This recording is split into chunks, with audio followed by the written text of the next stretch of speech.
Es cuestión de fe. Cuestión de fe. Es cuestión de fe. Eso es cuestión de fe. Es cuestión de fe.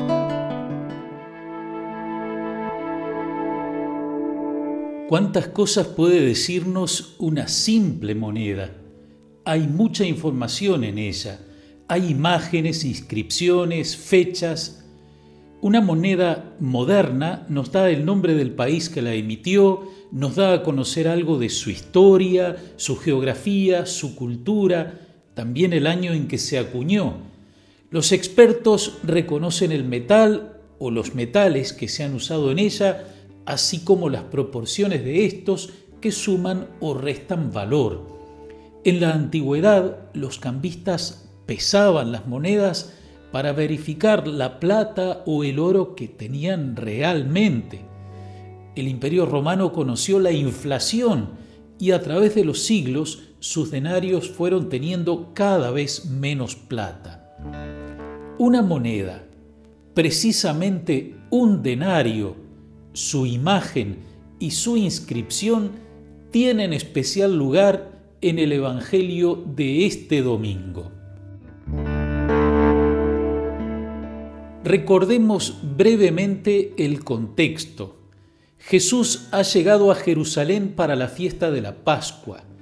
Estos son los últimos días de Jesús, porque esa Pascua de Israel será su Pascua. Fue recibido por la gente con aclamaciones. Enseguida se dirigió al templo, donde expulsó a los vendedores. En los días siguientes iba al templo a predicar, pero se retiraba por las noches a un lugar seguro. Las autoridades judías estaban rodeándolo, acechándolo. Mientras enseñaba, se le acercaron los sumos sacerdotes y los ancianos del pueblo. A esas autoridades dirigió Jesús las parábolas que hemos reflexionado en las semanas anteriores. En todas ellas hay alusiones a los jefes. El hijo que dijo que sí, pero no fue. Los viñadores homicidas. Los invitados que no fueron al banquete. Los dirigentes se sienten aludidos. Los sumos sacerdotes y los fariseos, al oír estas parábolas, comprendieron que se refería a ellos y quieren, pues, detener a Jesús. Entonces buscaron el modo de detenerlo, pero temían a la multitud que lo consideraba un profeta.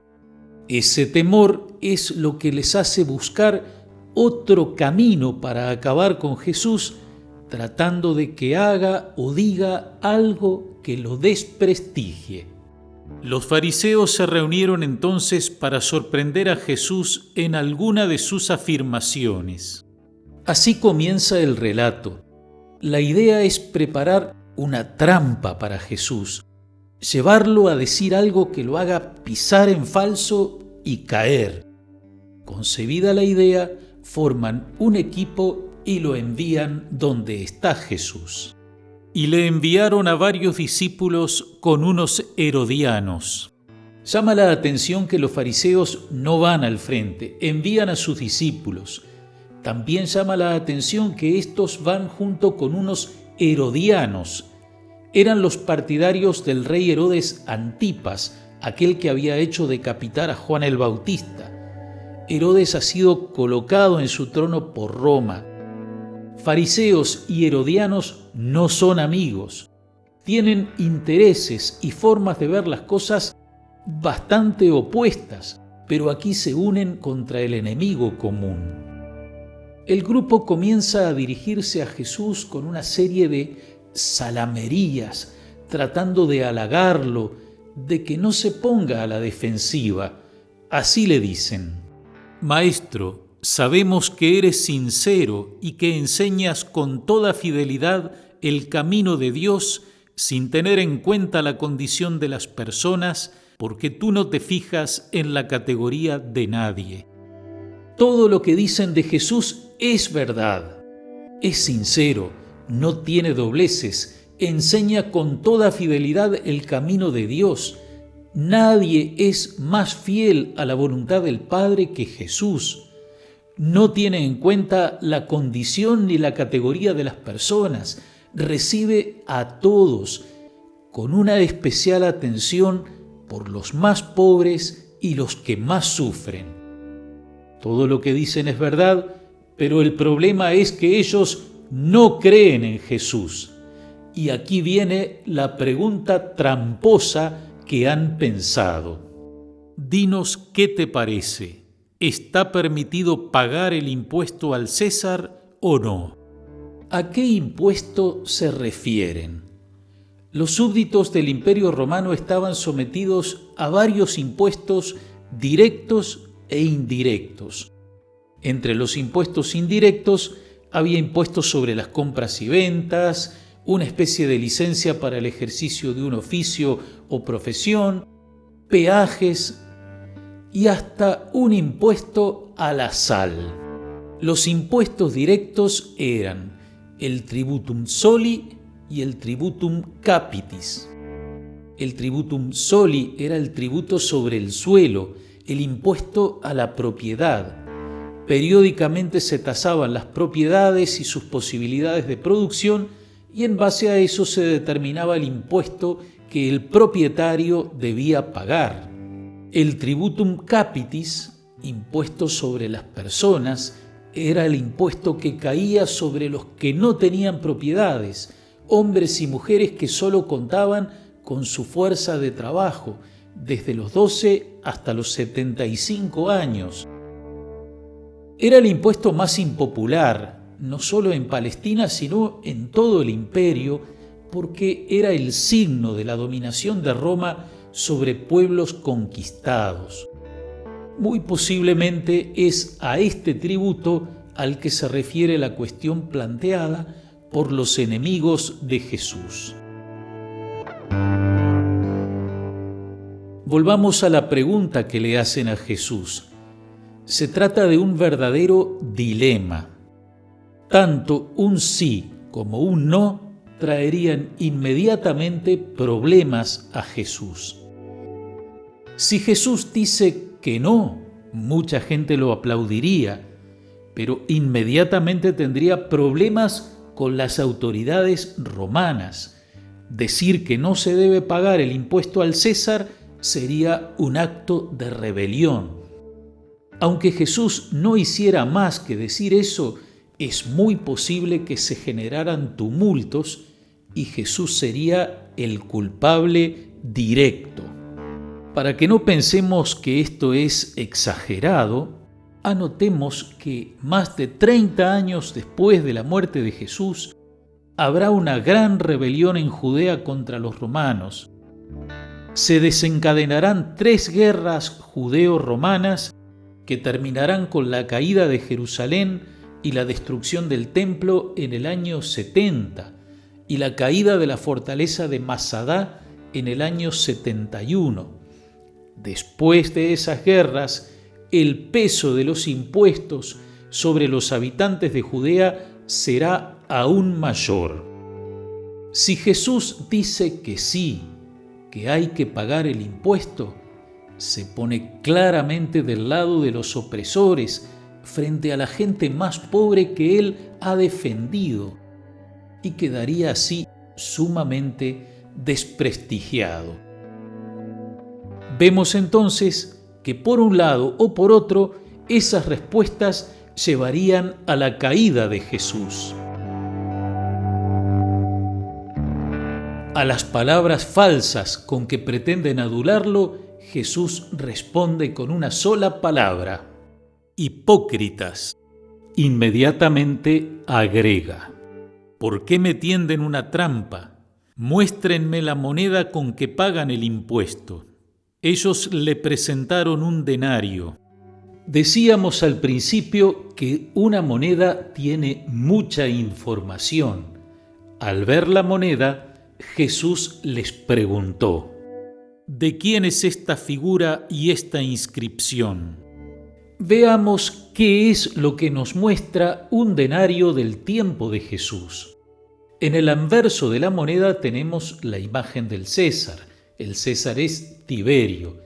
Y aquí está lo que dice la moneda: Parecen dos largas palabras que no se entienden fácilmente y son hasta impronunciables.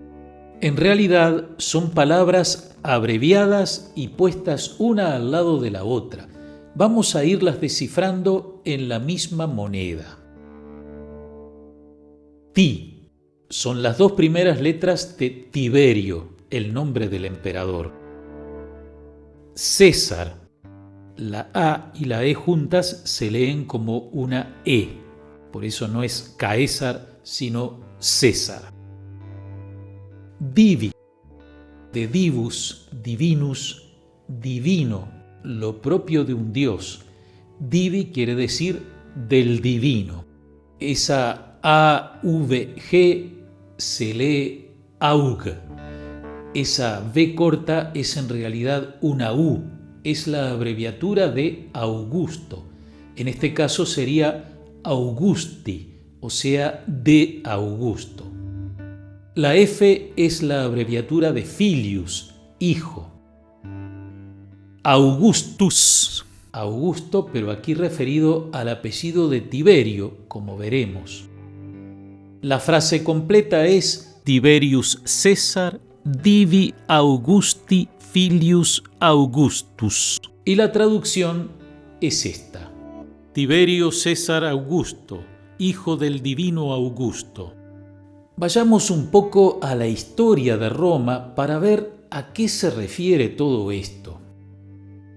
Cayo Octavio Turino fue el primer emperador romano. Antes de serlo, fue adoptado por su tío Julio César, agregando César a su nombre. Ya como emperador, Octavio tomó como apellido Augusto, que significa grande, magnífico, ilustre, venerable, sagrado, respetable.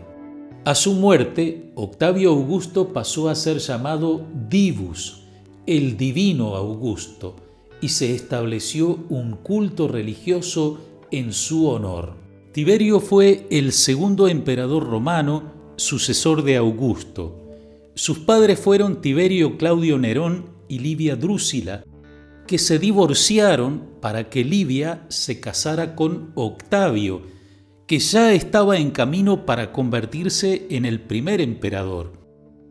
A la muerte de su padre, Tiberio hijo y su hermano fueron a vivir con su madre y su padrastro, Octavio, quien 6 años después se convertiría en el emperador Octavio Augusto.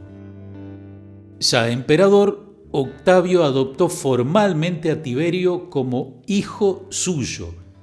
Por eso la moneda dice Tiberio César Augusto, hijo del divino Augusto. Si Tiberio es hijo de un ser divino, también él va camino a ser divinizado. Pensemos que todo esto ya alcanzaba para que un buen judío se escandalizara con esa pretensión del emperador de ser considerado un dios.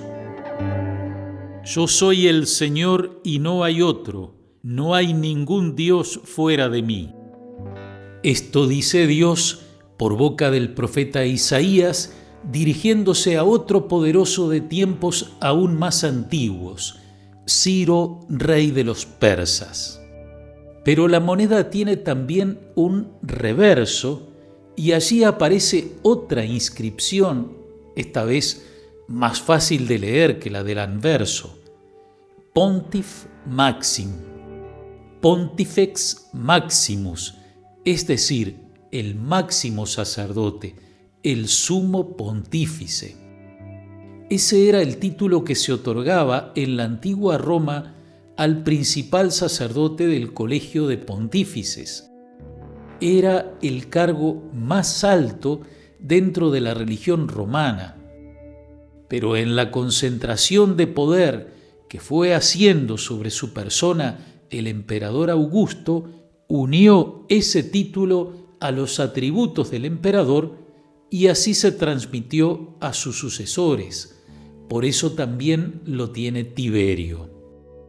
La imagen que aparece en el reverso es de una mujer que representa la paz. Tiene una rama de olivo en una mano. Está sentada en un trono y en la otra mano tiene el cetro, símbolo del poder imperial. Esa mujer es identificada con Livia, de quien ya hablamos, esposa de Augusto y madre de Tiberio. Al morir su esposo, Livia pasó a ser la sacerdotisa del culto que se rendía al emperador divinizado.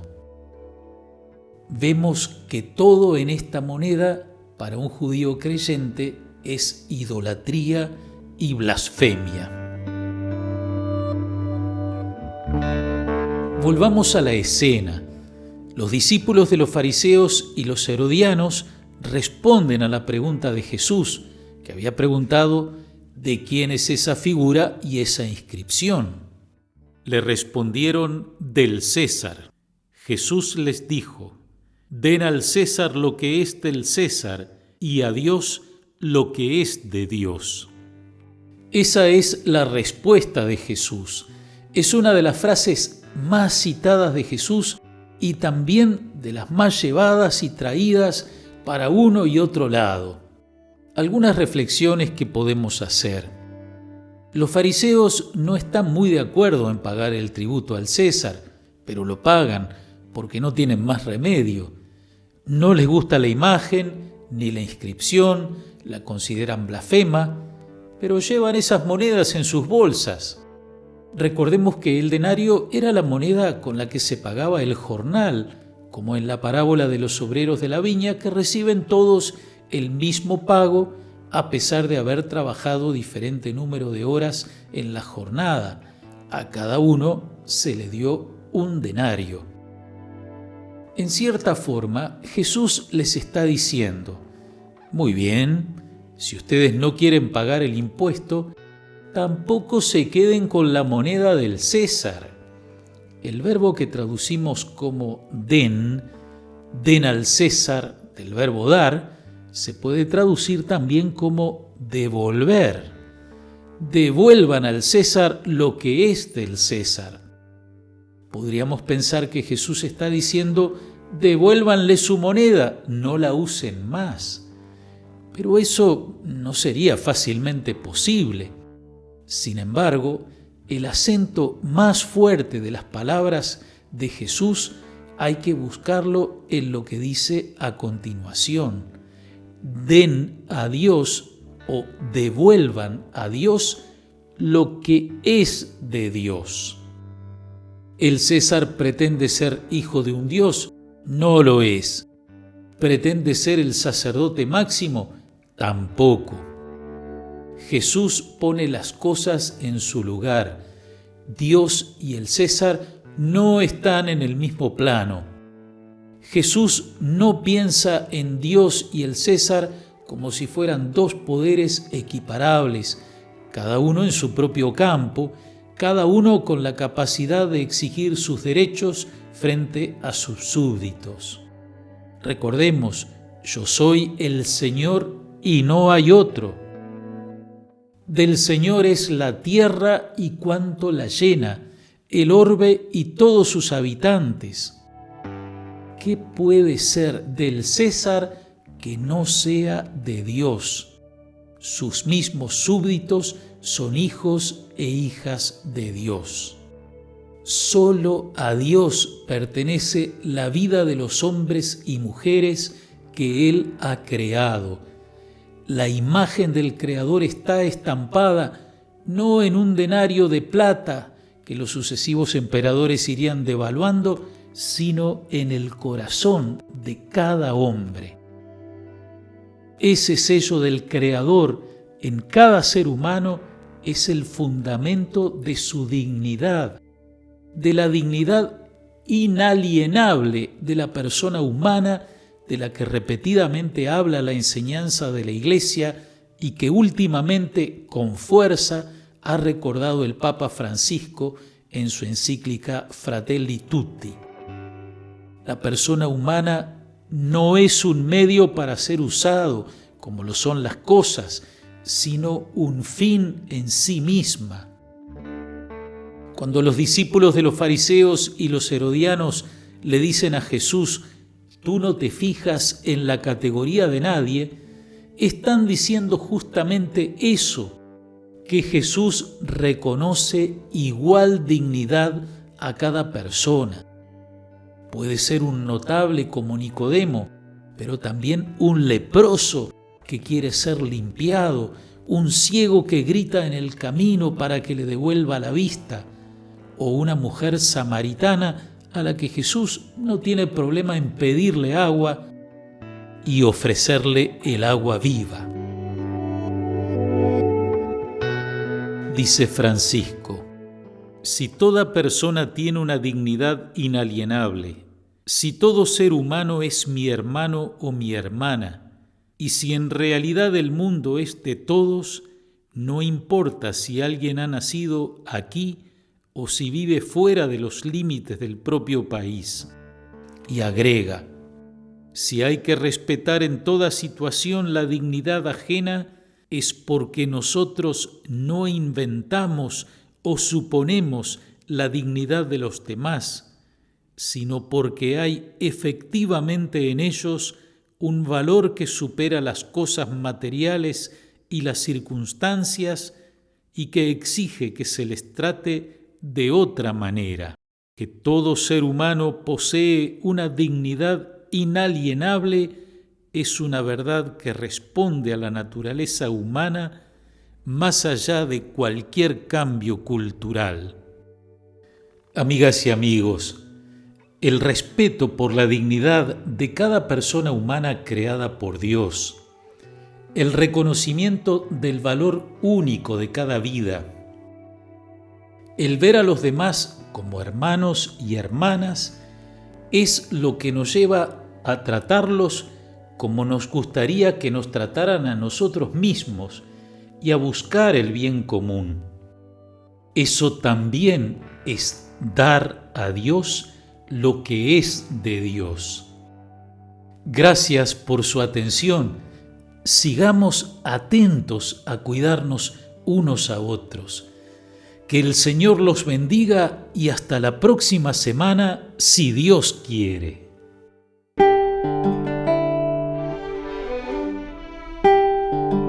Es cuestión de fe.